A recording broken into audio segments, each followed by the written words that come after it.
నా 25 సంవత్సరాల చరిత్రలో ఇంత ఇన్ఎఫెక్టివ్ గవర్నమెంట్ ఎప్పుడు చూడలేదు.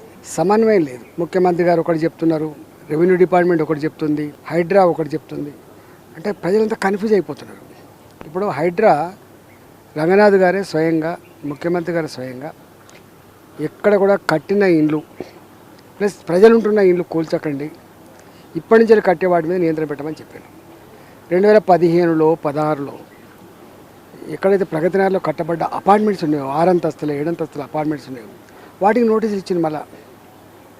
మొన్న నేను స్వయంగా శ్రీధర్ బాబు గారిని, తర్వాత రంగనాథ్ గారిని, ఇక్కడ మచ్చబొల్లారం అని ఉంటుంది 133 డివిజన్, ఆడ హిందూ శ్మశాన వాటికలో ఆడ చెత్త డంప్ యార్డ్ పెడతా అంటే వద్దు, 55 కాలనీలు ఉన్నాయని చెప్పి చేస్తే వచ్చిండ్రు, చూసుకున్నారు, కలెక్టర్ నుంచి చెప్పిపోయిండ్రు, కలెక్టర్ గారు నోటీస్ ఇచ్చిండ్రు.